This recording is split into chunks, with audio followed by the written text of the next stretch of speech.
Bonjour à tous et bonjour à toutes et bienvenue dans cette 6e édition des Trophées SIG de la transition énergétique. J'ai le plaisir d'être le fil rouge ce soir et aujourd'hui de cet événement, en quelque sorte les Césars de l'optimisation énergétique. Alors le moment est venu de récompenser 12 lauréats et lauréates qui ont tous et toutes fait des efforts très importants pour mieux consommer, moins consommer en 2023. Elles sont toutes engagées dans le programme ECO 21, assez unique en Europe, il faut bien le dire, un programme qui rassemble ici plus de 4000 entreprises et collectivités publiques. L'objectif aujourd'hui, c'est aussi de partager des expériences qui pourront vous inspirer ou vous être utiles, en tout cas j'espère. On ne change pas les bonnes habitudes, ces trophées couvrent un large secteur d'activité, de la petite, la moyenne à la grande entreprise, de la boulangerie à l'hôtellerie, les milieux immobiliers, leurs partenaires techniques, les collectivités publiques. Vous allez les découvrir à leur palmarès. Qu'est-ce qu'il y a ? Une diminution de la consommation d'électricité, moins d'émissions de gaz à effet de serre, autant dire économie d'énergie plus décarbonation. C'est la formule et l'addition idéale dans un canton qui s'est fixé des objectifs collectifs très importants pour 2030 et 2050. Je ne vais pas vous en dire plus, l'important c'est évidemment de les entendre. Et la première personne qui va me rejoindre sur cette scène des BFM, c'est Gilles Garazzi. Bonjour à vous. Bonjour. Bonjour. Alors, Gilles Garazzi, vous êtes directeur exécutif de la transition énergétique. Vous allez bien ? Oh, je vais très bien. Moi, dans cet événement, je vais très très bien. Bon, très bien. Alors, à vous l'honneur d'ouvrir officiellement cette cérémonie. Merci. Alors, Monsieur le Conseiller d'État, Monsieur le Président du Conseil d'administration, chers clientes, chers clients, chers partenaires et surtout chers amis. En fait, moi, je suis réellement extrêmement heureux d'ouvrir cette 6e édition des Trophées de la transition énergétique parce que je trouve que c'est un événement magnifique. Et il est magnifique parce qu'il réunit tout le monde. J'étais il y a 5 minutes dans la salle parmi vous. Tout le monde est là, de la petite PME, de l'artisan, du commerçant du coin jusqu'à la grande entreprise, en passant par les communes, le monde de l'immobilier, du primaire, du secondaire, du tertiaire, des entreprises qui participent à toutes ces actions. Il y a tout le monde et on est tous ensemble. Et il y a ce soir, en tout cas, enfin ce soir, cet après-midi, quelque chose qui nous réunit tous, c'est notre engagement dans la transition énergétique. Et j'en suis très heureux parce que c'est comme ça qu'on réussira et que comme ça. Il n'y a pas d'autre façon de faire. Ce qui nous réunit aujourd'hui, c'est le fait qu'à un titre ou à un autre, toutes et tous dans cette salle, on a pris le train de la transition énergétique et on fait avancer Genève dans cette direction-là. Alors, actuellement, il y a un certain nombre de choses qui se passent sur le plan légal. Il y a un certain nombre de clarifications qui sont apportées dans la loi qui sera votée ou pas le 9 juin, même si les derniers sondages permettent d'être relativement confiants sur le fait que la Suisse va se donner un cadre approprié pour aborder les 2-3 décennies qu'on a devant nous et qui seront cruciales. Il y a en même temps les négociations entre la Suisse et l'Union européenne qui se déroulent tout le long de l'année 2024 et qui vont aussi être structurantes pour l'avenir énergétique de notre pays. Et puis au niveau cantonal, ça fait 3-4 ans maintenant qu'il s'est passé un certain nombre de choses vraiment importantes, avec en 2020 l'adoption du plan directeur de l'énergie, qui est vraiment un document extrêmement révolutionnaire par rapport à la façon d'aborder la politique publique de l'énergie. Avec l'octroi par le Grand Conseil d'un crédit de 1 milliard de francs pour rénover les bâtiments de l'État, avec plus récemment l'accord historique entre les différents acteurs du monde de l'immobilier pour poursuivre la rénovation des bâtiments. Donc il se passe réellement des choses hyper importantes. Et quelque part, les années qui nous séparent des objectifs qu'on a à l'horizon 2030 puis à l'horizon 2050, elles vont être celles vraiment de la réalisation et de la montée en puissance de toutes les graines qu'on a semées durant ces dernières années. Et ceux qui vont être au front et qui vont faire ça, c'est vous. C'est pour ça que c'est super important d'être tous ensemble. C'est que on va au-devant d'énormément de projets, d'énormément de choses qui vont se faire pour certaines dans la joie, l'allégresse, la bonne humeur et le consensus, et puis pour d'autres qui seront peut-être un petit peu plus difficiles. Et il est hyper important que le sens profond qu'il y a derrière cette mutation sociétale qu'est la transition énergétique, on le partage et on le porte les uns et les autres dans toutes les instances, dans toutes les sérails auxquels on participe. Voilà, moi je suis encore une fois extrêmement heureux d'ouvrir cette cérémonie, et puis je tiens à féliciter tous les lauréates et les lauréats à quelque titre que ce soit qui recevront un prix aujourd'hui. Et maintenant, place à la cérémonie. Merci Gilles Garazi. Alors, restez avec moi. Restez avec moi. On dit souvent « je lève le bon élève ». Eh bien, le bon élève, ce ne serait pas possible sans le travail de toute une équipe, vous l'avez dit, sans vous qui êtes dans la salle, et sans aussi la directrice d'Eco 21, Pascale Lestrade, que j'accueille maintenant. Bonjour.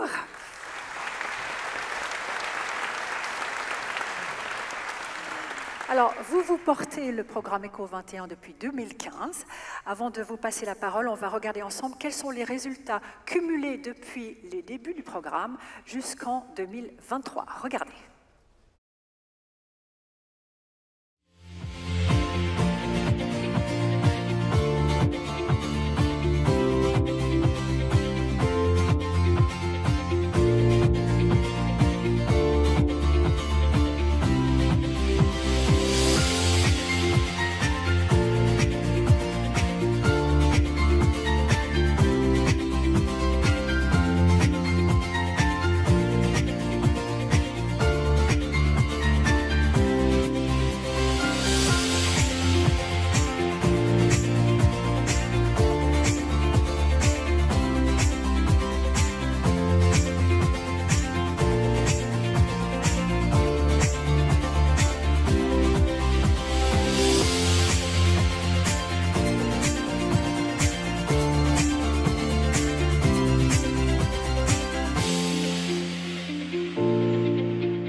Pascale Lestrade, on vient de voir ce bilan 2023 d'Eco 21. Est-ce que pour vous, il est satisfaisant, tout à fait, un peu ou pas du tout? Dites-moi. Bonjour à toutes et tous, mesdames et messieurs. Ce que nous avons réussi à créer à Genève est remarquable, et c'est cet élan de coopération entre tous les acteurs, entre l'État, les communes, les partenaires professionnels, les entreprises, le monde immobilier, les particuliers, qui est exceptionnel et qui est décrit comme un miracle genevois à Berne et montré en exemple. Aujourd'hui, nous récompensons des événements, des projets, des actions remarquables, et c'est aussi l'occasion de vous féliciter, vous tous, dans la salle, qui au quotidien mettez en œuvre la transition énergétique dans vos projets, dans vos organismes, et qui portez ces résultats que l'on a vus lors de ce film. Donc j'aimerais vraiment vous féliciter, vous dire bravo. Et puis j'aimerais également, exceptionnellement, pour cette cérémonie, féliciter les personnes qui vous accompagnent au quotidien, l'équipe Eco 21 qui est à vos côtés et qui est composée de gens exceptionnels, qui travaillent dans l'ombre. Et alors vraiment, bravo. Bravo à vous tous et bravo à l'équipe Eco 21.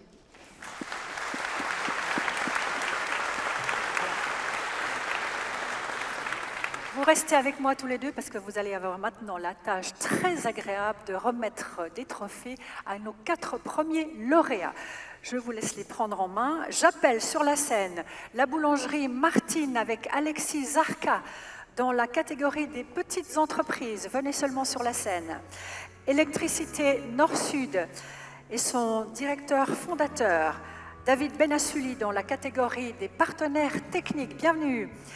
Le tennis club Drisia Mirmont, son directeur Thomas Montessuy, dans la catégorie des moyennes entreprises, et le gestionnaire énergie délégué qui l'a accompagné, Alain Leiser. 4e lauréat dans cette première partie, Dominique Monet, le directeur général des laiteries réunies, dans la catégorie des grandes entreprises. Prenez place, bienvenue. Tout le monde est bien installé, à son prix, c'est fait. Bon, voilà, monsieur Alexis Zarka, je vais recommencer par vous, avec une petite question indiscrète pour commencer. Votre boulangerie s'appelle Martine, est-ce que vous pouvez nous expliquer pourquoi? Martine, en fait, c'était le prénom de ma maman, qui est décédée quand j'étais petit. Donc, du coup, c'est un hommage. Comme c'est une boulangerie traditionnelle française, et que c'est un nom qui fait très français, ça avait du sens. C'est un hommage à votre maman, donc. Voilà. Et je sais que dans votre quartier, les enfants vous appellent Monsieur Chouquette. On imagine qu'elles sont délicieuses chez vous. Alors, vos réalisations et celles d'Électricité Nord-Sud, on va les découvrir tout de suite en images.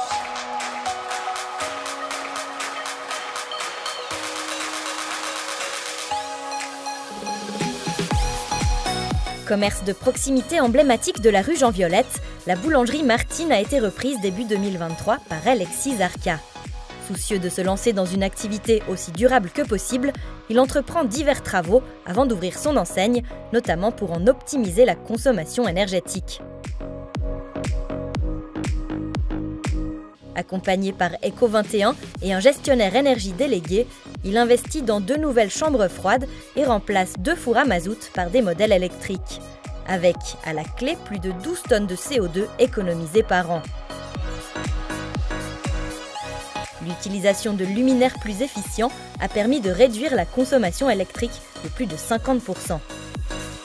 Récompensé par le succès de cette nouvelle aventure, ainsi que par ce trophée SIG, il entend poursuivre son engagement pour réduire encore la consommation et les coûts énergétiques de sa boulangerie.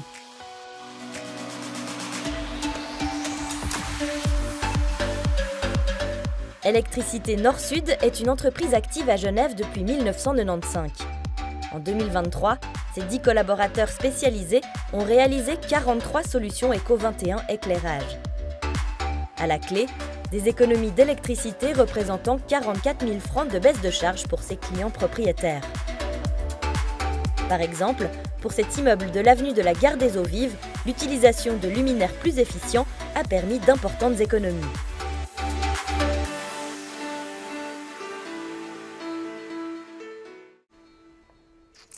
Alors Alexis Zarka, l'énergie, on l'a vu, c'est une grosse part de votre budget, mais ce n'est pas la seule motivation qui vous a fait entreprendre tous ces travaux à l'origine, hein. Expliquez-nous pourquoi.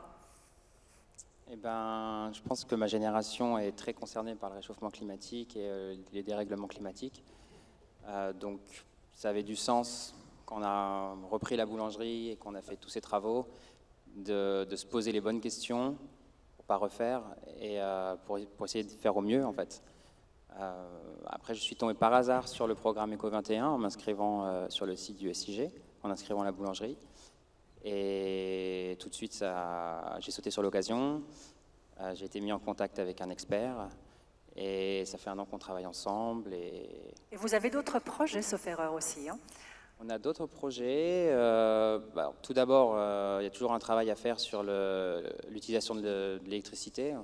Je pense s'organiser différemment pour optimiser la consommation d'électricité. Et bien sûr, oui, on a d'autres projets. Et justement, cette semaine, on est en train de travailler encore sur un changement de matériel pour réduire notre consommation d'énergie. Et puis, par exemple, notre éclairage, on va sûrement mettre des détecteurs pour ne pas gaspiller l'électricité. Formidable, le lien est tout trouvé avec votre voisin, mais qui en même temps est votre quasi-voisin dans votre quartier, vous le saviez? Non. Vous êtes l'un proche l'un de l'autre. Oui, oui. Alors, vous, David Benassouli, vous êtes directeur fondateur d'Électricité Nord-Sud. Qu'est-ce que vous faites, vous? Eh bien, vous installez des LED avec des détecteurs de présence progressifs un peu partout et pas que dans les montées d'immeubles. Expliquez-nous où vous en mettez. Surtout dans les montées d'immeubles, les parkings, dans des bureaux et surtout aussi dans des zones un peu industrielles, etc., où on peut économiser presque du 50% de consommation énergétique. Voilà. Est-ce que les régies sont faciles à convaincre maintenant qu'il faut faire ces transformations? Oui, maintenant elles commencent à être assez convaincantes, elles arrivent à travailler main dans la main et on arrive à leur faire preuve comme quoi il y a une consommation énergétique de moitié et qu'à la longue, c'est bénéfique pour le propriétaire. Pour tout le monde y gagne à court et moyen terme finalement. Ok. Et de ce pas, je voulais remercier Madame Fanny Kigelman de la Régie Divite, qui nous fait beaucoup de confiance, ainsi que Monsieur Christian Duprat, architecte, qui nous a fait pendant toutes ces années beaucoup de confiance et la collaboration qu'on a effectuée ensemble. Je pense qu'ils auront entendu les remerciements. Bravo. Alors, le remplacement des luminaires moins gourmands en électricité, c'est important à peu près partout. Le tennis club Drizia Mirmont l'a fait, les laiteries réunies aussi, mais vous allez voir, ces deux lauréats ont aussi pris d'autres mesures existentielles essentielles. Regardez.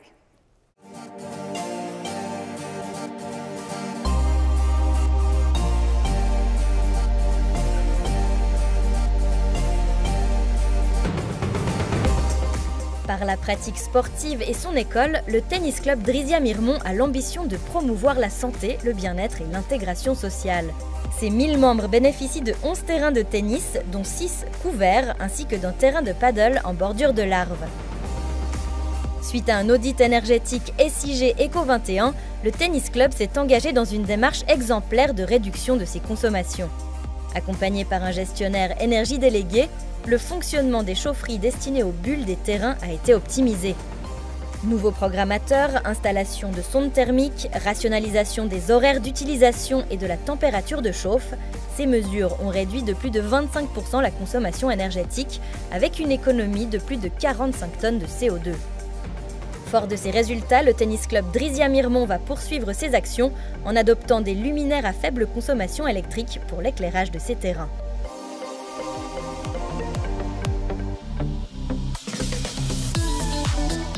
Depuis 1911, la Société coopérative des laiteries réunies de Genève valorise le lait et la viande de ses producteurs genevois, vaudois et de France voisine. Réputée pour la qualité de ses spécialités fromagères et carnées, elle est engagée en faveur des circuits courts et du développement durable. Avec le soutien du programme Eco 21 de SIG, LRG mène une démarche d'amélioration continue de ses équipements et processus industriels. En 2023, une nouvelle centrale de production de froid a permis d'économiser près d'1 gigawattheure d'électricité, ainsi que 5000 m3 d'eau par an. D'autres actions ont été réalisées, comme le remplacement de plusieurs moteurs et variateurs sur le site de production ou la rénovation des éclairages. Depuis plus de 10 ans, les laiteries réunies de Genève ont cumulé près de 2 gigawattheures d'économie avec Eco 21, soit la consommation électrique annuelle de plus de 650 ménages. Thomas Montessuie, vous êtes le directeur du tennis club Drizia Mirmont. Parmi vos projets, il y a, je crois, le changement de l'éclairage des gros projecteurs qui éclairent les terrains. C'est bien juste? Exactement, oui. Les travaux ont été terminés hier. En fait, nous avons renouvelé la totalité de notre système d'éclairage extérieur. Et donc nous avons opté pour une solution de luminaire à type LED à faible consommation électrique. Donc évidemment pour pouvoir réaliser des économies d'énergie et dans le même temps pour améliorer aussi le confort de jeu et la satisfaction de l'ensemble de nos membres. Oui. Vous avez encore d'autres projets, sauf erreur. Hein? Exactement, oui. Alors peut-être plus à moyen terme, mais on aimerait renouveler également une bulle donc, qui couvre 2 terrains en saison d'hiver, ainsi que la machinerie qui est associée. Et, parce que c'est vrai que ce sont des structures qui sont vieillissantes, qui ont plus de 20 ans. Et on aimerait avoir des structures qui sont maintenant plus performantes, notamment avec une bulle avec une triple membrane pour avoir une meilleure isolation thermique. Magnifique projet. Si on revient sur ce qui a été déjà réalisé, vous n'avez pas dû vous débrouiller tout seul. Par chance, vous avez été accompagné par Alain Leiser, gestionnaire énergie délégué, GED pour les intimes. Alors, vous êtes totalement indépendant des SIG, on le précise. Vous avez d'abord dû faire un audit au club Drizia Mirmont. Et après, comment ça se passe, en fait, pour l'accompagnement? Alors oui, en effet, alors ça se passe comme ça. On commence par un audit. Hein, c'est un audit qui est un audit officiel, qui est soutenu aussi par Suisse Énergie. Et lors de cet audit, on va identifier des améliorations possibles, des optimisations. Et de là, on va proposer un plan d'action à notre partenaire avec la mise en place de ce plan d'action. Donc là, assez rapidement, on a identifié qu'il y avait un dysfonctionnement des installations de bulles chauffer, au niveau du chauffage de ces bulles. Donc on a aussi, alors là je profite aussi pour mentionner que l'équipe ECO21 nous a beaucoup aidé là-dessus, puisqu'ils sont venus faire des mesures. Donc ils ont mis en place des appareils de mesure, ce qui nous a permis de déterminer où étaient les problèmes et de là pouvoir trouver une solution adéquate pour le tennis club et de proposer après un projet avec le tennis club, de récupérer les installations existantes, puisqu'on a fait de la récupération. Et après... Formidable. Et après, ce qui est important aussi, c'est le suivi annuel. Alors en effet, oui, c'est bien de mettre un projet, mais il faut s'assurer que le projet, que les économies qu'on a calculées soient réellement réalisées. Et de nouveau, là, on a été aussi aidé par l'équipe ECO21 qui met à disposition un programme de suivi des consommations énergétiques qui nous permet après de suivre ces consommations et de s'assurer que tout est en ordre. Mais à terme, l'important, c'est aussi de rendre ce club indépendant, qu'il ne soit pas dépendant de vous tout le temps. Alors non, ils ne sont pas dépendants de moi et ils ont accès à ce logiciel, ils reçoivent des informations directement, ils peuvent suivre eux-mêmes et d'ailleurs ils reçoivent des alarmes dès qu'il y a une déviation. J'imagine la réponse, mais est-ce que cette aide, ce soutien a été utile un peu, beaucoup, passionnément? À la folie. Carrément. Non, c'est clairement ça nous a aidé énormément parce qu'il y a beaucoup de données techniques qui sont à prendre en compte. Nous n'avons clairement pas les connaissances ni les compétences pour cela. Et c'est vrai que grâce à son expertise, on a pu mener à bien ce projet. Donc merci beaucoup, Alain. D'accord. Alors du tennis, on va passer maintenant au yogourt, au fromage, au jambon et autres délices culinaires. La grande entreprise la plus performante en 2023, partenaire d'ECO21 depuis longtemps, ce sont les laiteries réunies. Dominique Monet, vous êtes le directeur général. Alors vous optimisez aussi continuellement vos installations. En exemple, vous avez remplacé une machine, on est précis, une machine de démoulage des fromages, un investissement de 80 000 francs. Et vous avez aussi plein d'autres projets importants. Voilà, merci, bonjour. Effectivement, les laiteries réunies sont, je dirais, depuis de nombreuses années, un acteur convaincu de la démarche vers la transition énergétique. On a investi cette année-ci, on a eu le résultat en fait, d'un investissement très conséquent de plus de 3 millions à travers les générateurs de producteurs de froid qui ont permis des économies substantielles de plus d'1 gigawattheure et 5000 mètres cubes. Ça, c'est une chose. Mais pour moi, ce qui est le plus important, c'est d'entrer dans une culture en fait, d'économie. Et c'est à ce titre que je souhaite remercier toutes les équipes qui sont avec moi parce que c'est une entreprise de 330 personnes qui œuvrent quotidiennement pour essayer de faire des économies. On en a besoin pour notre, je dirais, le chiffre tout en bas des comptes, mais également dans une responsabilité sociétale et environnementale qui soit réelle et tangible. Donc voilà nos engagements et on en a d'autres à venir sur cette année puisqu'on va travailler également sur un système qui remplace en fait le refroidissement des flancs. Ça peut paraître comme ça un petit peu... Des flancs à la vanille, des flancs au chocolat. Des fameux flancs tam-tam, là je vais faire un petit peu de pub. Et puis ce sont des systèmes qui sont très énergivores et nous allons travailler sur des systèmes de cellules de refroidissement qui optimisent en fait la consommation et finalement notre empreinte. Finalement, ça ne s'arrête jamais en tout cas. Merci à tous les 5. Merci d'être sur cette scène du BFM. Bravo pour vos résultats. On les applaudit chaleureusement. Ils le méritent. Et je vous invite à reprendre votre place avec, voilà, rejoignez seulement la salle. Merci beaucoup encore. Et je vous laisse profiter de la suite du spectacle. Et oui, car spectacle, il y aura. La sobriété énergétique lui tient presque autant à cœur que la liberté d'expression. Dessinateur de presse internationalement reconnu, il a reçu de nombreux prix. Il monte désormais sur scène avec un grand succès. Ça marche très bien pour lui. Ses spectacles sont presque tous complets. Vous l'aurez deviné, on est ravis maintenant d'accueillir Patrick Chapat.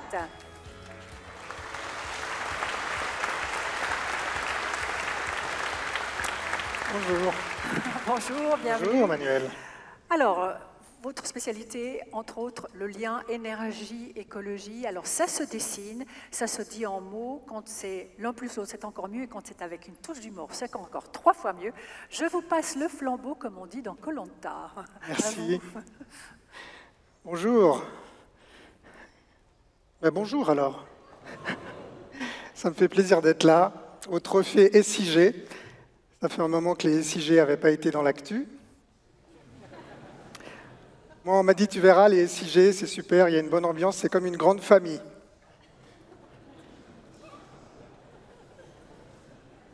Non, mais c'est important, les enfants. Je veux parler de nos enfants, je veux parler de ce qu'on va laisser à nos enfants. La planète, c'est vachement important. La planète, c'est comme une Patek Philippe. Nous ne sommes pas les propriétaires, nous en sommes à peine les gardiens pour les générations futures. Alors, regardez, là, c'est l'héritier, hein, avec son papa qui lui tapote la tête et qui lui dit « Mon fils, un jour, tout ça, ce sera à toi. »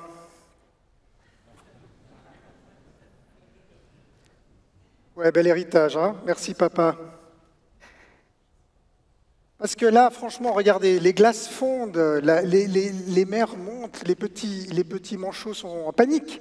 Il faut vraiment qu'on y aille avec cette transition écologique, énergétique. Alors les SIG, on a vu avant, ils ont lancé ce programme Eco21 il y a déjà un moment, 2007. Pourquoi 2021? Est-ce qu'on espérait avoir réglé le problème en 2021? Je ne sais pas. Mais en tout cas, bravo. On a vu les chiffres, c'est magnifique. Cela dit, en passant depuis 2007, les glaciers suisses ont perdu 22% de leur volume. Ça, c'est un autre chiffre. Et il y a toujours des gens qui doutent. Hein. Il y a toujours des gens qui sont sceptiques. Bon, des sceptiques, il y en a toujours eu.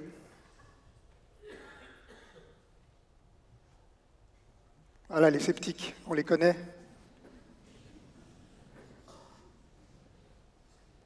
Il y a toujours eu des gens sceptiques. Et qu'est-ce qui fait qu'on a tellement de peine à se bouger, on a tellement de peine à réagir à l'alarme climatique? Vous savez, c'est tellement humain ça. On a besoin que le danger soit visible, comme ça, paf, un truc qui nous fasse vraiment peur, vous voyez? Ça, c'est le réflexe très humain. Je sais qu'il y a des gens futés dans la salle, et vous êtes en train de vous dire, il y a un problème avec ce dessin. Non? Personne ne voit? Il y a une erreur. Ben oui, parce qu'en fait, les manchots, c'est au pôle sud. Et les ours polaires, c'est au pôle nord. Ça ne marche pas. Mais regardez bien, il y a un petit manchot qui est en train de dire à l'ours polaire, mais qu'est-ce que tu fous là à t'école? Bon, il est vraiment temps qu'on bouge là, parce que... alors, il y a eu les dinosaures, ils ont disparu quand même, et puis ensuite est arrivée une autre sorte de prédateurs, les humains, qui ont envahi toute la Terre, jusqu'à ce moment, il y a 1 an et demi, où un bébé est né. Et vous savez de quel... Ah, bah on reconnaît les parents d'un nouveau-né à leur air rafraîchi, hein, leur air détendu. Il y en a dans la salle. Et vous savez de quel bébé je parle?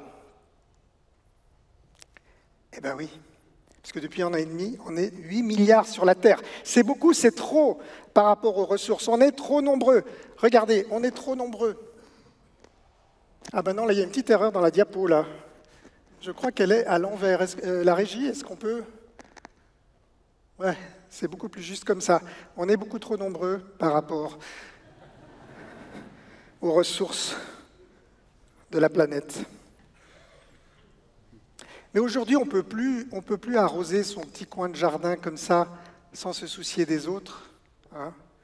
Ça ne marche plus. Et quand on voit ce dessin, on voit bien que tout est circulaire. Hein. D'ailleurs, l'Africain consomme en moyenne 19 litres d'eau par jour, hein, pour ses besoins, pour le nettoyage, tout ça. Et l'Américain, hein, on va dire que c'est toujours un Américain là-haut, vous savez combien? 300 litres. L'Européen, 150. On a la moitié du volume d'eau des Américains. Mais on voit bien que c'est circulaire, on voit bien que c'est un ensemble, la planète. On voit bien que l'eau qu'on consomme, nous, ben, elle est... tout se tient, quoi. Elle est limitée. Et alors, on sait très bien que la montée des eaux, le réchauffement, ça va impacter avant tout les pauvres. Ça va impacter avant tout ce petit village-là. Ouais. Il va être touché avant tout, bien plus vite que d'autres, qui planent un petit peu au-dessus de tout ça. Et alors, tous nos préceptes de développement global, ils ne marchent plus très bien. Hein. Vous savez, le fameux précepte donner un poisson à un homme pour un jour. Donner un poisson à un homme et il va manger pour un jour. Hein. Vous vous souvenez de celui-là? Mais apprenez-lui à pêcher. Ça ne marche plus très bien. Je suis d'accord avec vous. Et ça ne marche plus très bien parce que le lac Tchad est en train de se dessécher. Le lac Léman déborde. À peu près chaque année, maintenant, on a une alerte inondation. Hein. On a eu, je ne sais pas si vous vous souvenez, on a eu en 2015 une inondation record. 2023, record battu. La faute à quoi? La faute à qui?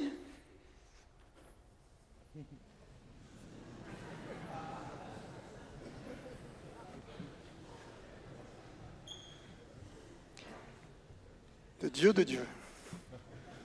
Ou de bleu, je ne sais pas. Mais on sent bien qu'il faut qu'on se bouge. Hein. Les entreprises, on a vu, c'est formidable, les exemples qu'on a vus, la boulangerie, le tennis, etc., les laiteries.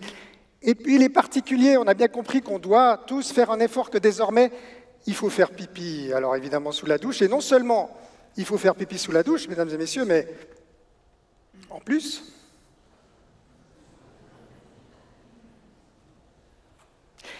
et puis il faut arrêter avec les cornets plastiques. Vous savez qu'il y a encore des gens au marché, il y a encore des dames qui demandent leur sac plastique. Mais non, madame, on n'a plus de sac plastique. Bah oui. Puis il faut arrêter avec l'eau en bouteille. J'aime beaucoup le programme des SIG, l'eau de Genève. Ça, c'est un truc qui... D'ailleurs, je me suis habillé couleur eau de Genève aujourd'hui. Ça, c'est un truc important, quoi. Boire, nous encourager à boire l'eau du robinet. Puis avec le scandale Nestlé récemment, vous avez vu, on a appris que de toute façon, les eaux de source, les eaux minérales, elles étaient tellement filtrées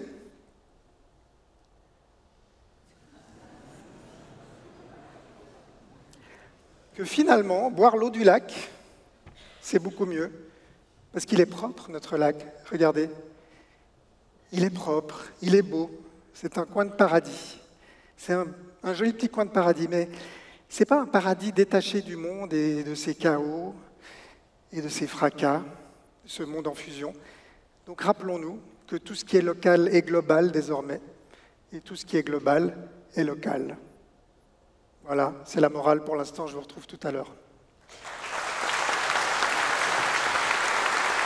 Merci Patrick. À tout à l'heure, effectivement. Merci beaucoup. On va passer à la deuxième partie. On retrouvera Patrick Chapat tout à l'heure d'ailleurs. L'important, c'est de moins consommer. On l'a compris à peu près tous en voyant notre facture d'électricité prendre l'ascenseur il y a 2 ans. Mais il n'y a pas que ça. L'un des objectifs du plan directeur de l'énergie, c'est d'atteindre une société à 2000 watts sans nucléaire d'ici 2050. Ce qui veut dire, entre autres, diviser notre consommation par 3,5, ce qui n'est pas tout à fait simple. On va plonger maintenant dans le monde immobilier, secteur clé dans un canton de locataires. Et l'immobilier a besoin de partenaires techniques, évidemment, indispensables. Les 4 prochains prix seront remis par un duo féminin. J'appelle Caroline Cachero, responsable du bâti durable pour Eco21. Venez seulement. Et Sophie Schonenberger, responsable de la formation dans le cadre d'Eco21.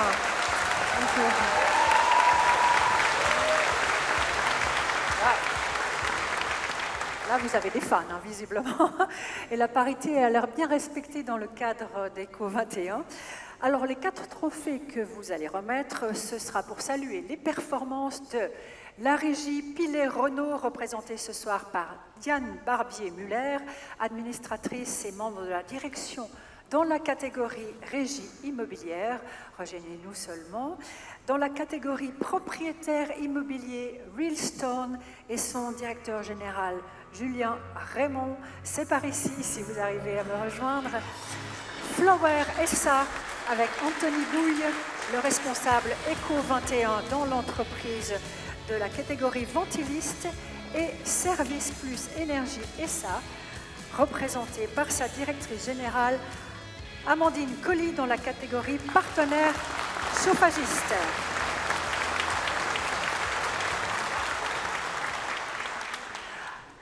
Alors en 2023, non seulement les entreprises, mais aussi les propriétaires immobiliers ont fortement sollicité le programme Eco21. Dans un immeuble, vous pouvez faire beaucoup de choses. Mais par exemple, vous pouvez optimiser les chaufferies, rénover les installations de ventilation. Je vous propose de découvrir tout de suite les records de nos 4 lauréats en images.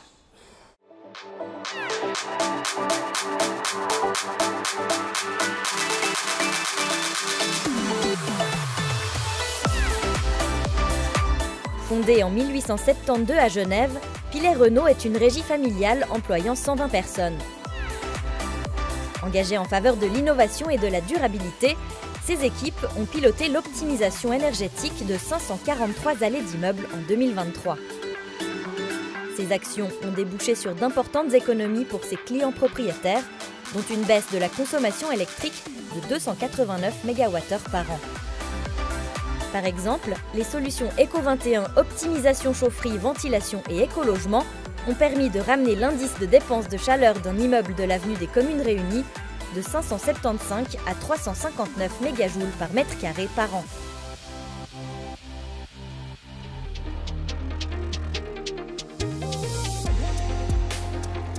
Depuis 1961, Realstone SA est active dans la gestion de placements collectifs de capitaux. Ces investissements sont rigoureusement planifiés en faveur de la transition énergétique d'immeubles existants ou pour de nouveaux projets aux exigences de durabilité élevées. En 2023, Realstone a initié l'optimisation énergétique de 69 allées avec, à la clé, 193 tonnes de CO2 et 38 MWh d'électricité économisée. À la rue Gilbert Rolliet, les solutions Eco21 Rénovation ont permis de réduire l'indice de dépenses de chaleur des immeubles concernés de 436 à 250 mégajoules par mètre carré.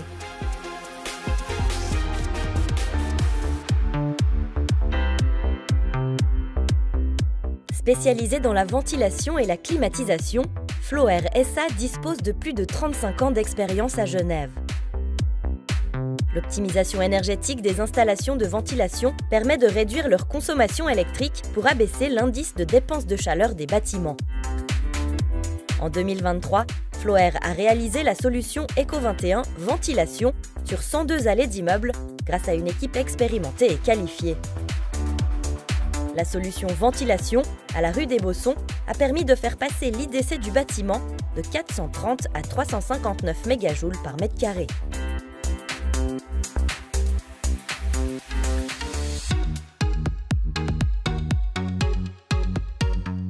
Service Plus Énergie est spécialisé dans l'optimisation des installations de chauffage et de ventilation.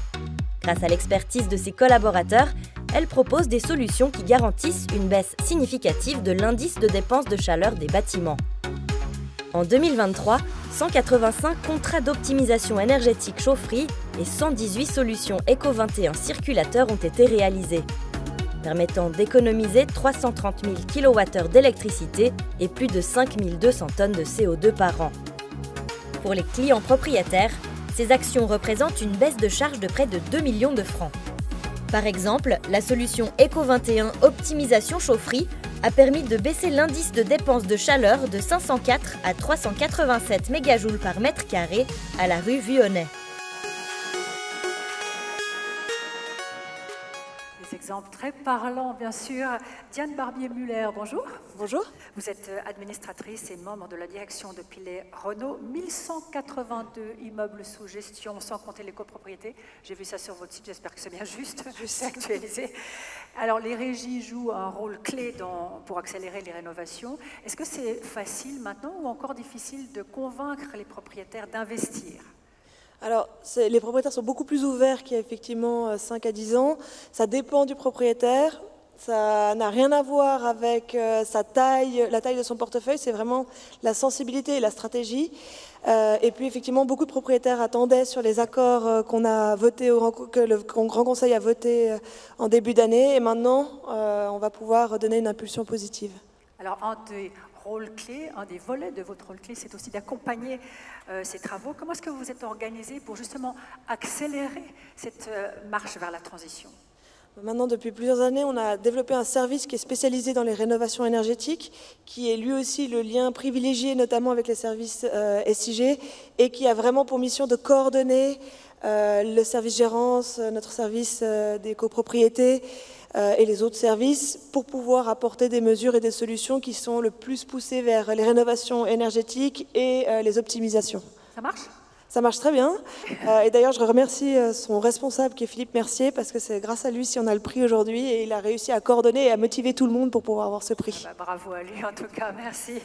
Alors faire tout ce qui est possible en économie d'énergie, décarboner le parc immobilier, c'est aussi la démarche d'un acteur majeur dans l'investissement immobilier en Suisse, Realstone SA. Vous en êtes le directeur général, Julien Raymond. Alors vous, c'est particulier, hein. Vous avez des actionnaires, beaucoup de caisses de pension, mais vous devez préserver leur rendement, c'est normal, tout en investissement, en rénovant, et c'est pas simple, j'imagine. En tout cas. Absolument, c'est difficile. En fait, tout là réside dans trouver le bon équilibre entre ces rénovations énergétiques qui sont malheureusement dilutifs pour la performance de nos investisseurs, et puis des investissements qui vont être contributeurs pour la performance, comme par exemple une surélévation. Donc en fait, pour y arriver, continuer en fait à faire croître nos revenus locatifs dans le long terme, on doit planifier de manière hyper rigoureuse ces investissements, donc mettre une surélévation avec une rénovation énergétique. Et puis on va essayer également d'aller chercher une certification de performance énergétique pour obtenir, dans le canton de Genève, une exonération fiscale sur l'impôt complémentaire foncier, par exemple. Et donc ça permet justement d'aller chercher cette performance financière également pour nos investisseurs. Calcul subtil, donc. Exactement. Vous vous êtes fixé des objectifs pour 2031, une dizaine de mesures, dont la production d'électricité. Est-ce que vous imaginez être autonome un jour? J'aimerais vraiment bien. La réalité aujourd'hui, c'est qu'on n'y arrive pas. Par contre, on installe des panneaux solaires sur tous nos immeubles, en tout cas on essaye de les installer sur tous nos immeubles. C'est vrai qu'aujourd'hui, pour avoir une performance aussi économique, on doit se limiter à des surfaces de toit supérieures à 300 mètres carrés pour pouvoir avoir cette performance financière. Donc, j'espère qu'on y arrive un jour, mais aujourd'hui, on fait ce qu'on peut avec ces installations solaires. Voilà. Un jour, mon prince viendra, non, ce sera l'énergie locale. En tout cas, s'il y a une personne qui a beaucoup travaillé sur les grands projets de rénovation et de construction, c'est vous, Caroline Cachero, vous êtes responsable du bâti durable. Alors, Eco21 propose des solutions pour des grands bâtiments et même du sur-mesure, c'est incroyable, expliquez-nous ça. Oui, alors SIG Eco21 accompagne les régies et les propriétaires immobiliers dans le cadre de la planification et de la priorisation des actions d'efficience énergétique de l'ensemble de leur parc immobilier. Et on propose également différentes solutions d'accompagnement pour l'optimisation des installations techniques. On l'a vu sur les vidéos ici, donc des solutions d'optimisation au niveau de la ventilation, de l'optimisation du système de chauffage. Et puis, nous avons également des solutions plus globales d'accompagnement dans le cadre des rénovations énergétiques de l'ensemble du bâtiment, incluant l'isolation des bâtiments. Et puis, l'ensemble de ces mesures associées à des primes financières permet de réduire l'indice de dépenses de chaleur et les consommations électriques de manière conséquente. D'accord, tout un programme en tout cas, merci beaucoup. Sans partenaires techniques, sans leur savoir-faire, sans leurs solutions, les performances du monde immobilier seraient un peu moins réjouissantes, on s'en doute. Alors j'ai mentionné tout à l'heure la ventilation, c'est pourquoi je viens vers vous. Anthony Bouille, vous êtes responsable Eco21 chez Flower. Alors quand des anciennes tourelles de ventilation, anciennes installations de ventilation sont remplacées par des tourelles modernes, on gagne pas seulement sur un, mais sur plusieurs tableaux, c'est bien juste? Oui, c'est bien ça, on gagne vraiment sur deux points, sur le côté électrique et sur le côté thermique. On a bien vu sur la tour des Bossons, on a remplacé 23 tourelles qui étaient très vétustes et 2 tableaux de commande des années après 1970 qui ont vraiment fait une baisse réelle de la consommation électrique. Avec tout ça, c'est sûr qu'avec un meilleur dimensionnement et puis de ce système, on a moins d'air, moins de chaleur qui est extrait des bâtiments, des logements, donc on fait un gain sur le thermique. C'est vraiment tout à fait ça sur ces 2 points. Double gain, donc. Double gain, et oui. Vous aimeriez élargir votre activité, même jusqu'à des garages souterrains. Oui, pourquoi tout à fait, on voudrait savoir ça, parce qu'on sait très bien que les garages, d'aujourd'hui, à Genève, il y a beaucoup de parkings souterrains. Et les ventilateurs, ils sont très vétustes et surdimensionnés, comme dans la ventilation, beaucoup de choses qui sont surdimensionnées. Et là, dans les garages, le plus souvent, les garages, ils tournent 24 heures sur 24. Et ça, c'est problématique. Et juste en remplacement, le moteur avec des nouveaux systèmes, on pourrait faire un gain vraiment important sur l'électricité. Donc on imagine, on espère que le message a été entendu dans la salle. Bien sûr, rénover des installations de ventilation, c'est très bien. On peut aussi aller plus loin en optimisant les chaufferies et les circulateurs. Je me tourne vers vous, Amandine Colli, vous êtes la directrice générale de Service Plus Énergie SA. Les chiffres qu'on a vus tout à l'heure sont assez impressionnants, il faut bien le dire, hein, quand même, bravo.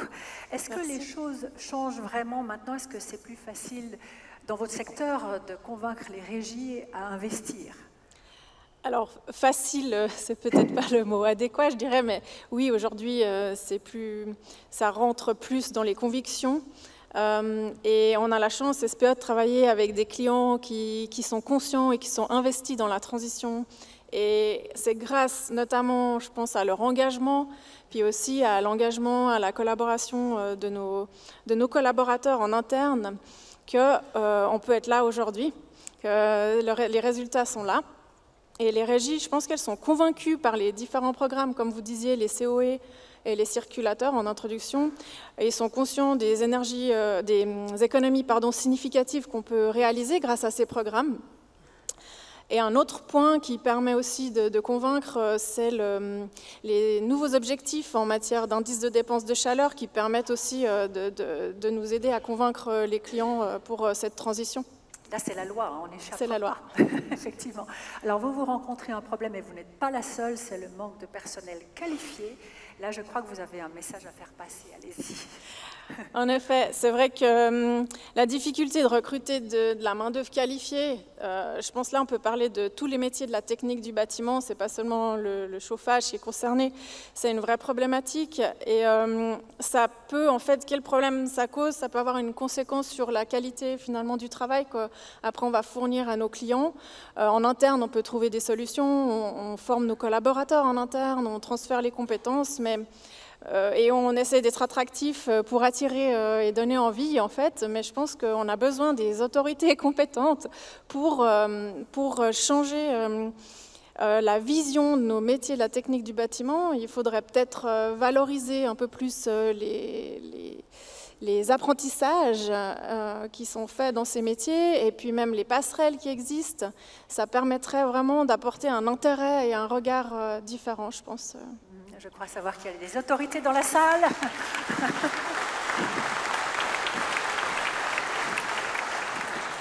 Le message a passé visiblement. Très bien, merci. Le personnel formé manque. Dans certains secteurs, on l'a dit, un journal titrait même « Guerre des talents chez les énergéticiens ». Heureusement, le tableau n'est pas trop sombre grâce à vous, Sophie Schönenberger. Vous êtes responsable de la formation dans le cadre d'ECO 21. Rappelez-nous quels sont les objectifs de ces formations finalement. Oui, alors bonjour à toutes et à tous. Effectivement, l'objectif pour nous au travers de ces formations, c'est justement de pouvoir accompagner le développement des compétences de ces acteurs, mais aussi de pouvoir proposer à nos clients un réseau de prestataires, de partenaires formés, certifiés, qui vont pouvoir les accompagner pour la mise en place d'actions en lien avec la transition écologique. Donc c'est de la formation continue essentiellement. Oui. Principalement. Alors si on remonte à 2010, qui est le début de ce programme de formation, on peut dire que beaucoup de monde a passé par là. Oui, alors effectivement, la formation a beaucoup évolué depuis 2010. Aujourd'hui, on propose un dispositif qu'on appelle multimodal de formation aux acteurs en fait, de Genève, dans lequel on a à peu près 45 formations aujourd'hui qui sont, et c'est très important, co-créées avec des experts techniques, mais aussi et surtout avec les associations métiers, l'objectif étant d'être au plus près du terrain et de pouvoir répondre aux besoins de la branche. On peut ajouter que ce sont des formations flexibles, d'une part, et entièrement payées par ECO 21. Oui, tout à fait. On propose différentes modalités en présentiel et à distanciel, et c'est effectivement des formations qui sont financées par SIG ECO 21. Voilà, ça peut susciter des vocations, qui sait. En tout cas, merci à tous, aux 4 lauréats, bravo à vous deux. Merci, vous pouvez rejoindre la salle si vous le voulez bien, avec vos magnifiques trophées. Voilà, merci, attention aux escaliers. Voilà. Ils ont bien mérité vos applaudissements. Encore bravo à elles et à eux. Notre belle planète est fragile, c'est ce qu'il avait rappelé à des étudiants de l'EPFL, mais pas de sinistrose, pas d'éco-anxiété galopante. On va retrouver tout de suite le talent de Patrick Chapat.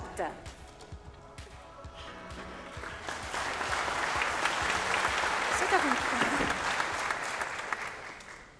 Bon, eh ben c'est vachement bien tout ce qu'on a entendu. Améliorer l'isolation des immeubles, changer les chaudières, c'est vrai, il faut le faire, quoi. Il faut avancer parce que ça commence à... Enfin, bientôt, quand on se réveillera, il y aura le feu au lac, littéralement.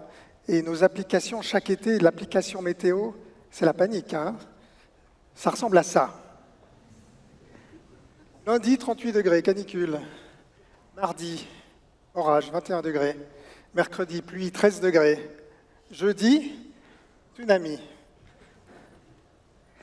Là, il faut qu'on se bouge, on ne peut pas rester comme ça, c'est pas possible. Il faut qu'on fasse quelque chose. Bon, alors, il y a les optimistes qui vont se dire, finalement, peut-être que la planète va s'autoréguler. Hein, peut-être que tous ces dérèglements, ils vont se contrebalancer, je ne sais pas. Si on est très optimiste, on peut se dire peut-être que, vous savez, ces tempêtes de grêle, ces pluies de grêle soudaines en plein été, ça nous arrive chaque été maintenant, peut-être qu'elles vont décimer les nuées de moustiques tigres. Si on est très optimiste.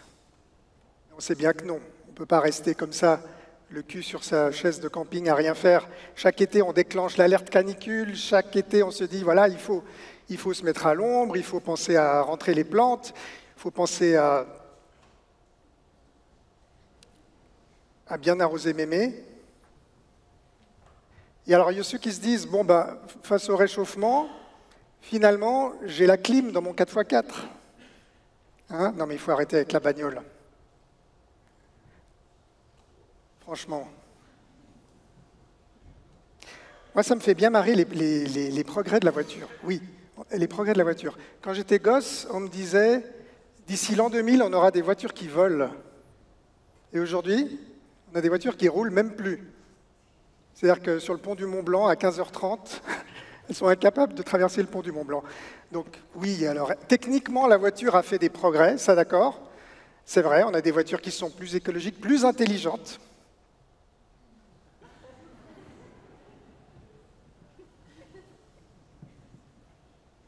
Alors oui, c'est vrai. Autant prendre le bus, faire du vélo, enfin quel que soit votre moyen de transport, chacun doit y mettre du sien. Parce qu'il s'agit encore une fois de la planète qu'on va laisser à nos enfants, hein, de l'héritage qu'on va... Qu'est-ce que je vais laisser moi à mes enfants? En tout cas, pas de yacht, pas de jet privé. Le goût du dessin, même pas sûr. J'avais un cadet, quand il était petit, il adorait dessiner, mais avec l'adolescence, il a un petit... Enfin, je ne suis pas là pour vous parler de... Mais enfin, le petit, quand il avait 10 ans, il a dessiné ça, et ça m'a donné une idée.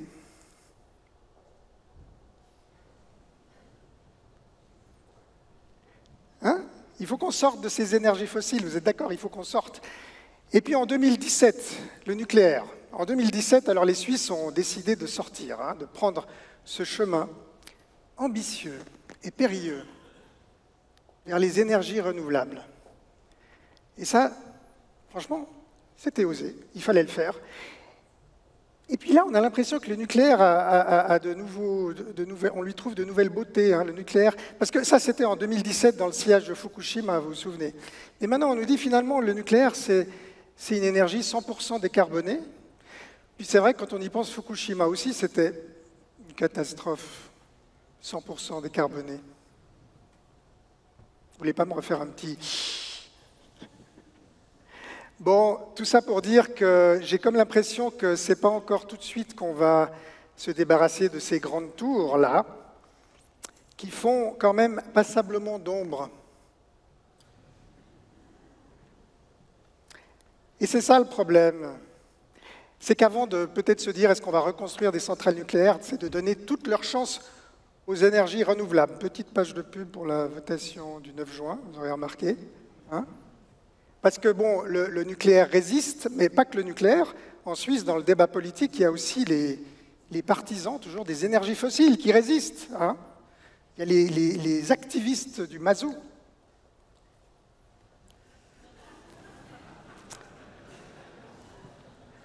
Ils sont chauds, chauds comme la chaudière.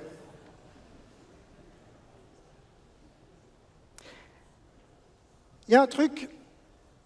Transition écologique, transition énergétique, il faut y aller, il ne faut pas hésiter, mais il y a un truc dont on ne parle pas souvent dans le mix énergétique, parce qu'on dit que c'est compliqué d'y arriver à ces économies. Alors on parle des éoliennes, on parle du solaire, mais on ne parle pas d'une technologie puissante, le post-it. Vous savez, l'importance du post-it, le petit panneau qui nous dit « bah oui, il faut éteindre la lumière », et ça c'est que le début de la checklist. Parce qu'on l'a vu dans les exemples tout à l'heure, on a vu tous ces efforts, on a vu que chaque chose compte. On pense que 40% des réductions des émissions d'ici à 2040 pourraient provenir de la sobriété énergétique, de ce qu'on fait nous. Donc, c'est quand même formidable. Alors voilà, je voudrais juste terminer en rappelant une règle universelle quand on parle du climat.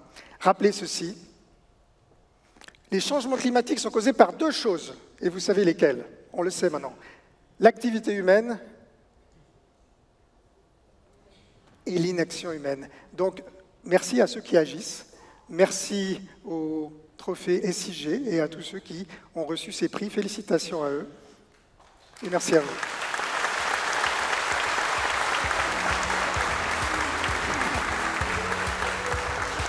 Merci Patrick Chapat, merci d'avoir mis le doigt avec douceur sur nos incohérences. On retrouvera Patrick Chapat, on se réjouit bien sûr dans les journaux à venir et sur scène. D'ailleurs, je crois savoir qu'il sera sur cette scène du BFM les 18 et 19 prochains, qu'on se le dise. Alors, nos 4 derniers lauréats du jour, et pas les moins bons, vous allez voir, recevront leur trophée des mains de, je les appelle Vincent Collignon, pour commencer, directeur exécutif Relations Clients, ainsi que Robert Kramer, président du conseil d'administration des SIG. Bonjour à tous les deux.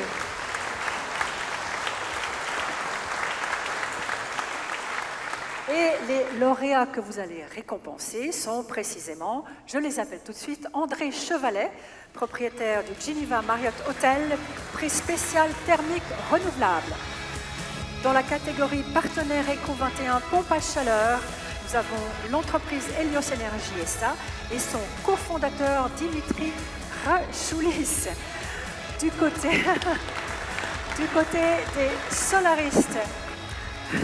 côté des solaristes, secteur indispensable évidemment pour réussir la transition énergétique, j'appelle maintenant Mourad Saadi, responsable de l'agence genevoise Solstice SA. Et voilà, bienvenue. Et dans la catégorie des collectivités publiques, la commune de Confignon et sa conseillère administrative, Nathalie von Buntern Dal-Busco. Je vous laisse rejoindre votre place ici peut-être. Voilà, si vous voulez bien rejoindre votre place, les embrassades étant faites. Merci beaucoup. André Chevalet, je vais commencer avec vous. Vous êtes entrepreneur, propriétaire du Geneva Marriott Hotel, situé près de l'aéroport ou bien aux portes du nouveau quartier de l'Étang, pour le situer un peu. Vous avez confié sa direction au groupe Marriott International et dès sa conception de cet hôtel, vous l'avez voulu totalement innovant sur le plan thermique. On va voir comment ça se traduit. Regardez.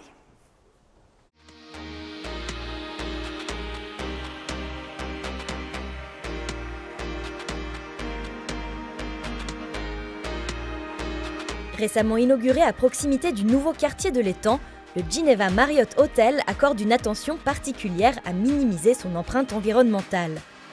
Cet engagement se matérialise à tous les niveaux, de l'élaboration d'une cuisine utilisant 95% de produits locaux et de saison, jusqu'à l'adoption de solutions thermiques innovantes. Sous l'impulsion du propriétaire du bâtiment, André Chevalet Immobilier, un concept thermique novateur a ainsi été déployé avec SIG. Pour la chaleur, l'hôtel bénéficie d'un raccordement au réseau de chaleur à distance génitaire. Cette solution permet de réduire les émissions de CO2 de 50%. Pour ses besoins en refroidissement, il bénéficie d'un approvisionnement 100% renouvelable grâce à l'exploitation, confiée à SIG, d'une ressource hydrothermique locale. Cette dernière pourra ultérieurement être connectée au réseau Génilac. L'exemplarité du Geneva Marriott Hotel ne s'arrête pas à la thermique, puisque la mise en service d'une centrale solaire photovoltaïque en toiture est prévue en 2024. D'ailleurs, les travaux sont en cours, sauf erreur, André Chevalet. Les travaux pour ces panneaux solaires sont en cours. C'est 500 mètres carrés de panneaux photovoltaïques. Alors, il a fallu imaginer une installation un peu particulière. Expliquez-nous. Oui, c'est le moins qu'on puisse dire. Bonjour à tous.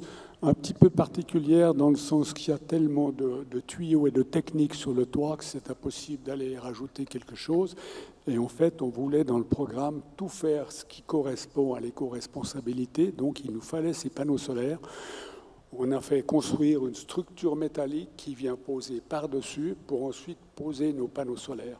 Alors c'est sûr qu'au niveau rentabilité, il faut oublier, il n'y a rien qui va marcher, c'est en 24 ans, il faut y oublier.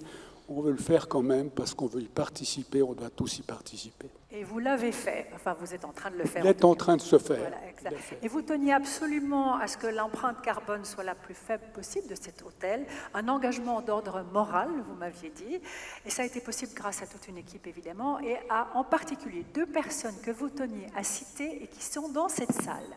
Dites-nous. Il y a beaucoup de personnes, il y a d'abord tous les entrepreneurs qui ont accepté de prendre ce défi de faire de cet hôtel quelque chose d'éco-responsable pour le futur, mais principalement ceux qui partageaient avec ma fille et moi les solutions qu'on souhaitait pour cet hôtel. C'est les 2 architectes, Christophe Marty qui a dessiné l'hôtel, qui m'a conseillé pour beaucoup de choses, notamment le cas des Génilac, on pourra en parler ici 2 minutes. Et puis Thomas Sarrazin, a pendant 4 ans dirigé le chantier avec les 2 mois de Covid qu'on a eu. Ça a été compliqué et toutes les équipes ont été motivées pour arriver à faire quelque chose qui ne soit pas un simple, un bête immeuble, mais quelque chose d'éco-responsable. Je les remercie, c'est juste magnifique. Une belle équipe en tout cas, vos remerciements les toucheront certainement. Vincent Collignon, l'objectif du canton, c'est de remplacer en grande partie l'énergie fossile dans le parc immobilier. Les SIG sont le bras industriel de l'État, comme on dit. Comment est-ce que l'entreprise entend répondre à cet objectif finalement ? Alors, bonjour à toutes, bonjour à tous. Heureux de vous retrouver encore cette année, aussi nombreux. Merci Manuel de cette question.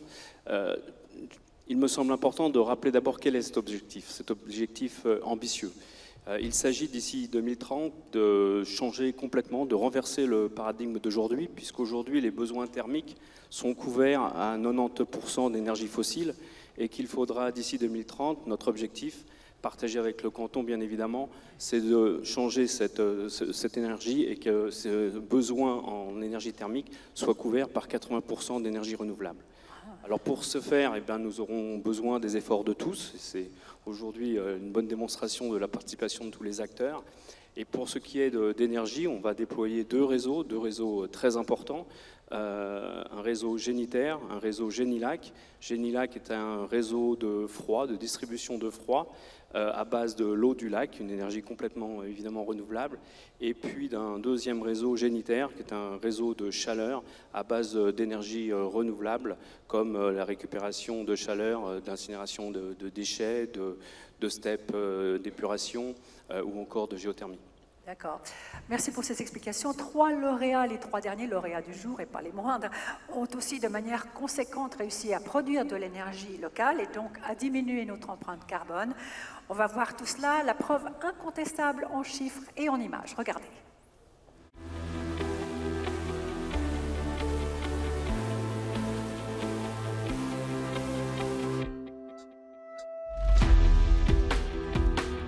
Depuis 10 ans, Helios Energy conçoit et installe des pompes à chaleur et des centrales photovoltaïques, des alternatives durables aux chaudières à combustible fossile. En 2023, ces 35 collaborateurs ont installé 98 pompes à chaleur, dont 80% couplées à des panneaux solaires. Ces actions ont permis de réaliser de substantielles économies. Ce sont ainsi 12 000 tonnes de CO2 ou l'équivalent de 10 camions-citernes de mazout économisés par an. En plus de valoriser l'immeuble et de répondre aux normes légales, le remplacement de la chaudière fossile par des pompes à chaleur permet de décarboner les besoins en chauffage et contribue à la réduction des émissions de CO2 du canton.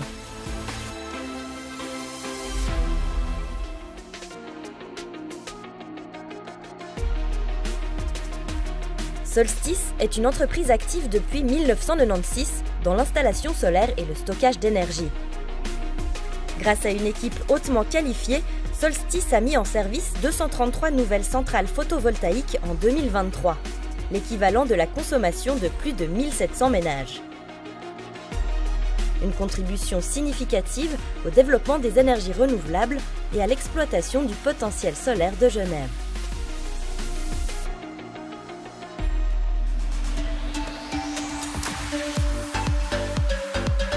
Labellisée Cité de l'énergie Gold depuis 2014, la commune de Confignon est engagée de longue date dans la transition énergétique. En collaboration avec Eco21 de SIG, Confignon déploie un ambitieux plan de rénovation et d'optimisation énergétique de ses bâtiments. La commune joue également un rôle moteur auprès de ses habitants et entreprises en organisant des campagnes d'audit énergétique et en coordonnant des appels d'offres groupés pour l'installation de pompes à chaleur et de centrales solaires par les propriétaires. La commune a aussi investi dans un éclairage public plus efficient.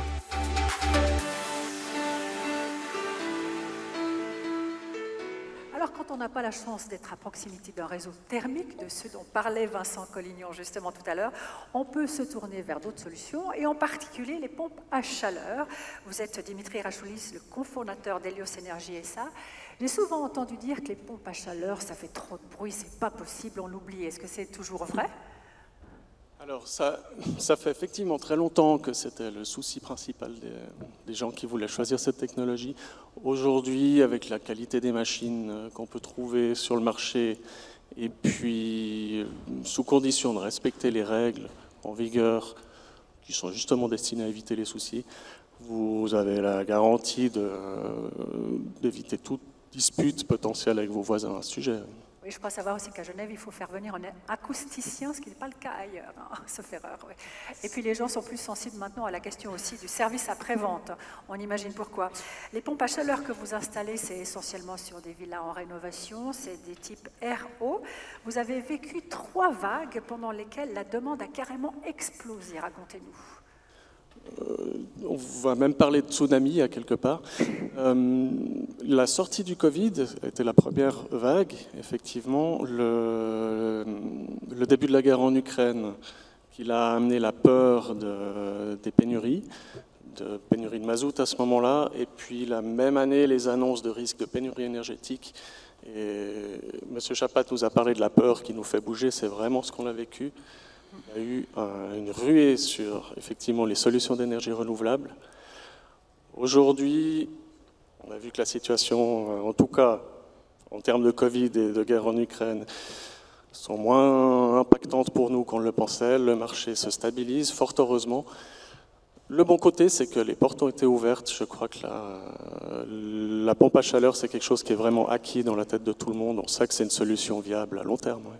Et vous n'avez plus de problème d'approvisionnement ni de délai, sauf erreur maintenant, et tant mieux. Oui. Ça, c'est terminé aussi. C'est une bonne chose. Alors, s'il y a un couple qui fonctionne bien, ce sont les pompes à chaleur et le système photovoltaïque. Il n'y a pas de divorce dans l'air, pas du tout. Je me tourne maintenant vers un spécialiste du secteur qui se distingue cette année, Mourad Sadi. Bonjour. Vous êtes responsable de l'agence genevoise Sostils SA. Sur ce marché du photovoltaïque, on le sait, la concurrence est assez rude, mais il y a du potentiel à Genève, on ne va pas se faire souci. Et vous, vous en mettez même en façade. C'est compliqué, ça ? Plus tellement de nos jours. Hein. On s'adapte, bien entendu, aux exigences cantonales, donc à savoir atteindre les puissances demandées. Donc, de ce fait, on arrive à installer aujourd'hui des panneaux en façade. On arrive également à créer des superstructures en toiture, justement pour atteindre les puissances demandées. On fait également de la balustrade de balcon. Et bien entendu, on fait tout type de projets résidentiels, hein, donc aussi bien sur des carports, des réfections de toiture entières, aujourd'hui avec des panneaux photovoltaïques. Vous en mettez partout, quoi, finalement. On en met presque partout quand c'est faisable. C'est possible. Grâce au progrès technologique aussi, évidemment. Également, donc on a toutes les technologies qui ne cessent d'évoluer, hein, donc avec les puissances de panneaux qui ne cessent d'augmenter. Donc du coup, aujourd'hui, on arrive et on est très satisfait d'atteindre et d'accompagner la transition énergétique. Et si vous permettez, j'aimerais également remercier, donc bien entendu, tous nos clients et partenaires pour leur fidélité, puis également dire un grand merci à tous les collaborateurs de Solstice, parce qu'ils sont nombreux, sachez-le, et ils font un travail formidable. Ils vous auront entendu, ils apprécient leur directeur, j'en suis sûre. Merci.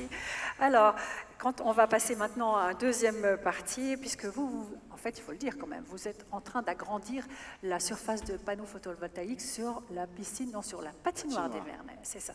Beau travail et bravo. Alors, un des défis que le canton de Genève doit remplir, c'est de multiplier par 3 la part des énergies renouvelables.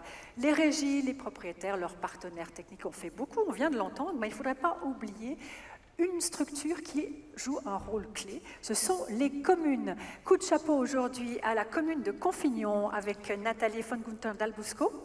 Vous êtes responsable de plusieurs dicastères, je vais les citer, durabilité, énergie, bâtiment. Vous êtes très engagé dans la transition énergétique. Votre projet phare, c'est la modification des sources électriques, des sources lumineuses. Intérieur, extérieur, les deux, comment ça se passe? Alors effectivement, on a commencé par changer toutes nos sources de l'éclairage public, donc extérieur, en remplaçant la totalité de nos sources lumineuses par du LED, ce qui nous permet maintenant de pouvoir également jouer sur la couleur, sur l'intensité et puis les heures d'éclairage public. Ça a évidemment un impact sur la consommation d'électricité, mais aussi un impact sur l'environnement et la faune. Ok, votre action pour la transition énergétique va continuer en 2024, j'imagine que ça ne s'arrête pas là. Oui, effectivement, on a énormément de projets, dont celui du changement des luminaires à l'intérieur de nos bâtiments communaux. On parle d'une dizaine de bâtiments, dont 2 écoles, le centre communal.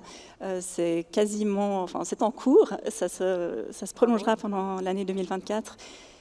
Et plein d'autres actions, effectivement. Plein d'autres projets, bravo. Robert Kramer, vous êtes à mes côtés, président du conseil d'administration des SIG depuis février dernier, sauf erreur, mais c'est une entreprise que vous connaissez bien. Vous en étiez en charge quand vous étiez au niveau du conseil d'État. Alors, on vient de découvrir ensemble ce palmarès, 12 lauréates et lauréates, ça doit vous réjouir, j'imagine. Ça me réjouit évidemment à tous égards. D'abord, moi, c'est la première fois que je participe à cette manifestation, mais c'est la 6e édition. Il y a déjà quelque chose qui est réjouissant, c'est qu'après 6 éditions, vous soyez aussi nombreuses et aussi nombreux dans la salle.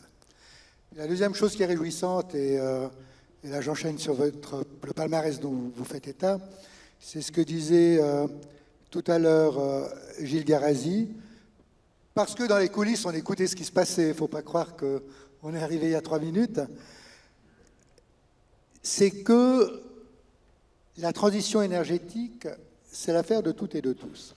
Et je le répète régulièrement, SIG, on est une entreprise de service public. Service public, ça veut dire qu'on est au service de la population, mais aussi totalement au service des entreprises genevoises. Et bien évidemment des communes qui sont nos propriétaires. À ne pas oublier. Mais dites-moi... Et juste, je réponds à votre question, et bien justement, quand je vois ce palmarès, il rend bien compte de cela. C'est-à-dire que les lauréats sont aussi bien des petites entreprises, ce sont des gens qui sont engagés dans la transition énergétique parce que c'est leur métier, ce sont ceux qui s'adressent à ces gens.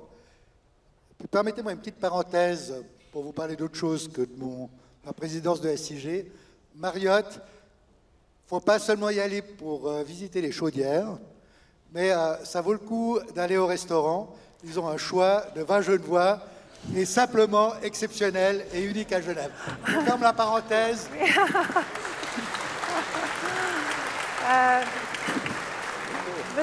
Monsieur, vous allez apprécier le coup de pub, on l'imagine bien, mais j'ai quand même une deuxième question pour vous, si vous permettez.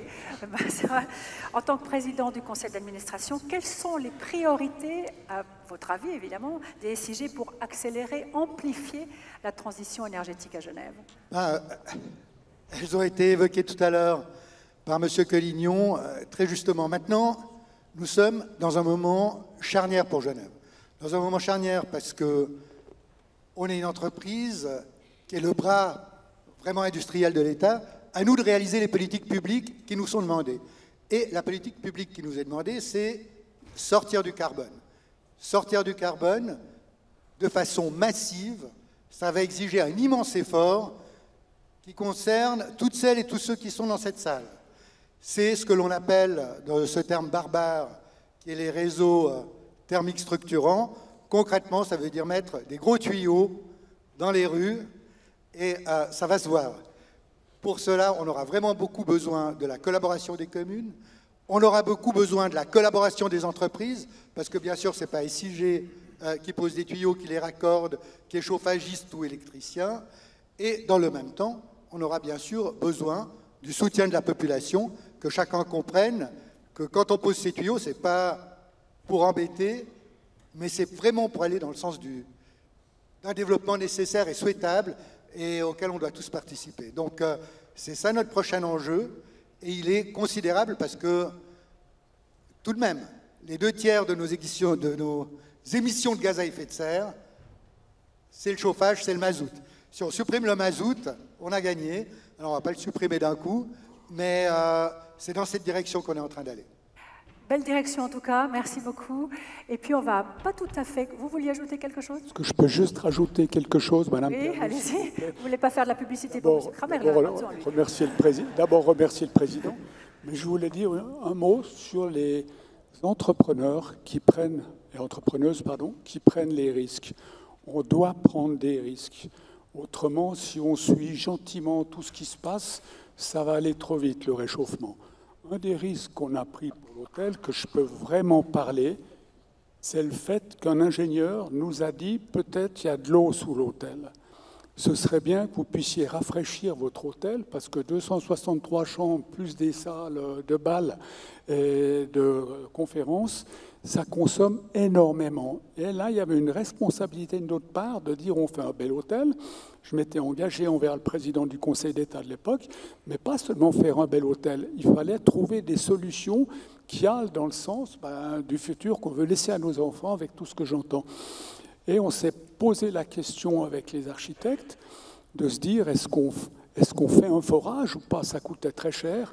Et on a pris la décision de faire un forage à 50 mètres de fond et on est tombé sur la nappe phréatique. Et on avait pris les renseignements avant, on avait lu passablement, la nappe phréatique est sous l'aéroport, tout le monde le sait, elle ne va pas beaucoup plus loin. Et en fait, il y avait la carte qui s'arrêtait un peu avant l'hôtel. Et il y a un trou qui a été foré. Ils ont pu prélever 2500 litres à la minute, c'est énorme. Quand on a vu ce débit, on a dit OK, on va vite faire un deuxième trou de l'autre côté pour remettre l'eau qui était teintée à la fluorescine. Et pendant un mois, il y a eu 2500 litres qui ont été débités. Et ça, c'est un risque à prendre.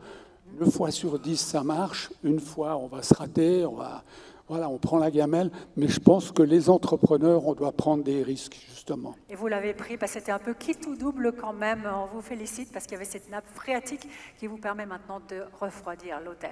Sur ces bonnes paroles, on va presque conclure, pas tout à fait, ce moment passé ensemble, en un bouquet final. J'appelle tous les lauréats et lauréates qui sont dans la salle à venir nous rejoindre ici. Tous les personnels et collaborateurs et collaboratrices des SIG qui ont pris la parole également, venez me rejoindre. Patrick Chapat aussi.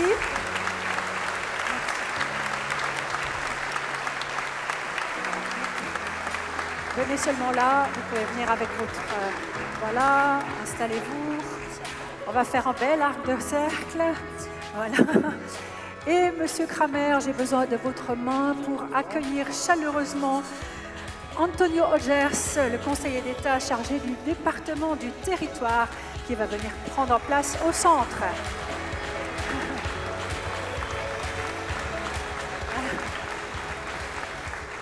Voilà. Monsieur Ogers, je rappelle que vous êtes le ministre de tutelle des SIG, donc vous êtes au sommet de la pyramide, si on peut dire, en quelque sorte. Alors, si on additionne ce qu'on a vu, tous les bons résultats du programme ECO21 en 2023, l'accord historique qui a été signé en février avec ces 15 partenaires pour accélérer la marche vers la rénovation, est-ce que vous diriez aujourd'hui que la marche du canton vers les objectifs que vous avez fixés avec vos collègues pour 2030-2050, est-ce que cette marche va assez vite à vos yeux ou pas? Alors, effectivement, comme disait l'ancien Premier ministre français Jean-Pierre Raffarin, la route est droite, mais la pente est raide. C'est-à-dire que les objectifs sont posés, les moyens pour atteindre ces objectifs aussi, vous les avez cités, vous les avez largement évoqués aujourd'hui à travers tous ces lauréats, mais les investissements dans la rénovation du bâti, la pose des réseaux thermiques structurants, le développement du solaire, toutes les économies d'énergie, tout ça est maintenant posé. Donc je dirais que sur ce volet-là, c'est certainement un des volets les plus mûrs du plan climat cantonal. Et sur ce volet-là, encore une fois, je pense que c'est là où Genève peut faire la différence, parce que dans d'autres domaines de l'impact climatique, je pense à l'aviation, je pense à nos modes de consommation au sens large, voire même à la mobilité, on n'est pas aussi près que l'on est de la manière dont on l'est sur la question énergétique. Donc je dirais que oui, mais que ce n'est pas encore fait. Là, on a fait la marche d'approche. Puis après, on va devoir commencer à gravir. Et ça a été dit par les entrepreneurs, ça a été dit par le président SIG et les représentants. Les investissements sont colossaux. Les réseaux thermiques structurants, plus la rénovation de 60% du parc bâti à Genève, c'est le chantier du siècle. C'est le chantier du siècle, de manière plus éparse dans la ville que l'a été le CEVA, qui a été un énorme chantier très marquant parce que très positionné. Mais si on additionne ce qu'on va faire, rien que les réseaux thermiques et les bâtiments, c'est des volumes beaucoup plus importants encore. Et c'est là où il faut collectivement qu'on soit tous prêts à cette aventure, qui est une aventure collective, qui est une aventure économique, mais qui est une aventure liée à un projet de société. Mais selon vous, sur quoi est-ce qu'il faut mettre l'accent en priorité maintenant? Est-ce que c'est des mesures pour économiser l'énergie, tous autant que nous sommes, vous et moi d'ailleurs, ou plus de production d'énergie, d'électricité locale? Ou les deux? Les deux assurément, en sachant que l'économie d'énergie reste quand même l'alpha et l'oméga de ce qu'on a à faire. Et bien sûr, on a beaucoup parlé de la planète, mais j'aimerais dire qu'en ces temps de guerre, eh bien, l'économie d'énergie, c'est la souveraineté. C'est la souveraineté nationale, c'est la souveraineté continentale avec nos partenaires européens. Nous devons tendre vers un continent souverain d'un point de vue énergétique pour garantir notre indépendance par rapport à l'approvisionnement. Du gaz, du pétrole qui viennent de régions dans le monde, on le sait aujourd'hui, en guerre ou en prise de régime parfaitement condamnables. Donc j'aimerais souligner ce volet-là. Ce n'est pas qu'un enjeu environnemental, c'est un enjeu d'autonomie, et l'autonomie veut dire la liberté de nos peuples. Et ça, à notre petite échelle, nous devons aller vers ces questions d'économie et de production locale, parce que finalement, c'est le même combat. Ça a été dit, les panneaux solaires, les réseaux thermiques, et tout ce qu'on peut faire sur notre petit territoire genevois. Il y a même, paraît-il, un petit potentiel éolien, on y reviendra. Ah bon? On y reviendra, c'est pas là où on est le plus fort, mais quoi qu'il en soit, tant les économies d'énergie que la production locale, eh bien, sont des moyens pour atteindre cette souveraineté tout en protégeant l'environnement. Si vous me permettez, peut-être sur ces questions-là d'économie d'énergie, on a vécu aussi à travers la crise énergétique liée à la guerre. Donc on voit guerre, la Russie envahit l'Ukraine, tension sur les marchés d'approvisionnement, notamment le gaz, nécessité d'économiser immédiatement. Donc vous voyez, on n'a pas parlé d'environnement, on a parlé de souveraineté et d'indépendance. Et en faisant ça, on a fait une politique environnementale. Et là, je dois souligner l'apport considérable des milieux économiques et des entreprises genevoises. À vrai dire, le gros des économies qu'on en a pu faire depuis des années, grâce notamment à ECO21, mais tous les programmes d'économie d'énergie dans la société genevoise, et en particulier pendant ces crises, le gros des économies a été fait grâce aux entreprises plus que les ménages. Et il faut le dire, parce qu'on voit que quand l'économie privée se mobilise, ça fait la différence à la fin pour le canton. Alors on pourrait dire les ménages au boulot maintenant. Voilà. Si vous voulez ajouter quelques mots pour conclure un peu officieusement cette cérémonie, je vous laisse le faire. Merci beaucoup, madame. Voilà, mesdames et messieurs, pour conclure, je ne vais pas parler d'énergie, je vais parler de l'entreprise, des SIG. On sait tous, à la lecture de la presse, qu'elle a été chahutée ces dernières semaines, ces derniers mois, à vrai dire. Et puis, dans ces logiques médiatiques d'emballement que l'on connaît, au bout d'un moment, il n'y a plus que ça, il n'y a plus que les affaires, il n'y a plus que les critiques, etc. Alors, bien sûr, toutes les critiques sont légitimes et l'entreprise doit s'efforcer, n'est-ce pas, Monsieur le Président, d'y répondre de manière très sérieuse. Mais j'aimerais aujourd'hui souligner, au nom du Conseil d'État, tout notre attachement et notre considération à l'égard du travail qui est fait par SIG, au sujet de ses valeurs, au sujet de la qualité de ses 1700 collaboratrices et collaborateurs, des prestations qui au quotidien font qu'on ne pense même plus, lorsqu'on appuie sur l'interrupteur, pourquoi l'électricité arrive, pourquoi la lumière s'allume, pourquoi l'eau coule du robinet ou le gaz arrive. Toutes ces prestations sont délivrées en temps et en heure, avec une énorme qualité par l'entreprise. Et ça, il m'importe de le ressouligner à un moment où il est si facile toujours de critiquer.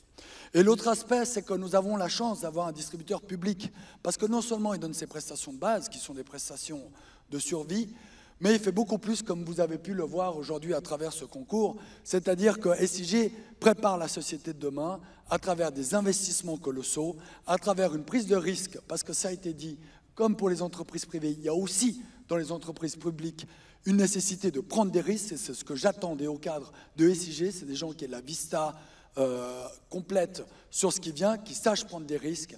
Et par là même, je tiens, au nom du Conseil d'État, à réitérer toute ma confiance à l'égard de l'entreprise, de sa direction et de l'ensemble du personnel. Je pense que beaucoup de Genevoises et de Genevois restent extrêmement attachés à cette entreprise et savent différencier ce qui relève des prestations de base, de l'apport considérable de SIG à Genève, que des affaires politico-médiatiques, comme on les aime bien aussi sur notre petite République. Merci beaucoup. Merci le conseiller d'État, merci Antonio Gers. Et bravo à tous, bravo à tous les lauréats et tous les lauréats qui sont là sur cette scène. Cette 6e édition des SIG sont presque terminées, mais enfin presque, parce que je vous invite à vous retrouver dans le hall du BFM pour un apéritif dînatoire. Permettez-moi de remercier et de féliciter toute l'équipe qui a réalisé cette réunion, cette séance et qui l'a mise en image surtout. À très bientôt, à peut-être l'année prochaine.